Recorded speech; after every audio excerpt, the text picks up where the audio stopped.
Hi everyone. నేను మా అమ్మమ్మ వాళ్ళ ఇంటికి చేరుకున్నా అని చెప్పాను కదా! నేను వచ్చేసరికి అరౌండ్ 11:30 అయిపోయింది నైట్. సో, తినేసి పడుకున్నా. సో, చూడండి ఇదే మా అమ్మమ్మ వాళ్ళ ఇల్లనమాట. అండ్ ఇంకా మేము మార్నింగ్ బ్రేక్‌ఫాస్ట్‌కి రాగి సంగటే తింటాము అందరిక్కడ.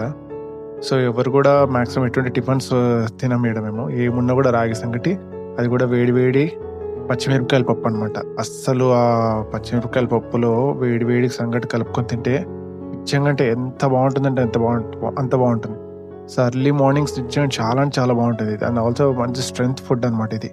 అండ్ నాకు నాకు చాలా అంటే చాలా ఇష్టం. ఇంకా అయిపోయింది. నేను తినడం అయిపోయింది. ఇంకా మా అవ్వ వండుకొని మా తాతకి క్యారీ కట్టడం స్టార్ట్ చేసిందనమాట. సో, బేసికల్‌గా ఏం రా అంటే మా తాతయ్య ఎర్లీ మార్నింగ్ 5:30 టైంలోనే పొలంకెళ్ళిపోతాడనమాట నీళ్ళు కట్టడానికి. సో, ఇంకా మా అవ్వకు బదులు ఈరోజు నేనెళ్ళాల్సొచ్చిందనమాట. ఎందుకంటే ఎలాగో నేనున్నాను గాబట్టి నేను తీసుకెళ్తానమ్మమ్మ అని చెప్పినాను. ఇంకా వెళ్ళే దారిలో నేనింకా ఎలాంటి కథలు పడినాను, ఇంకా ఏమేం పనులు చేసినాననేది నెక్స్ట్ కమింగ్ వీడియోస్‌లో చెప్తాను మీకంతా. నిజంగా అంటే చాలా హ్యాపీగా అనిపించింది వెళ్ళొచ్చినాక. అక్కడ ఇంకా నేను చాలా సీతాఫలం కాయలు కోసుకొచ్చింటి అనమాట. నెక్స్ట్ కమింగ్ వీడియోస్‌లో మీకు డీటెయిల్డ్‌గా చెప్తా. ఇంకా అంటిల్ దెన్ బాయ్ బాయ్.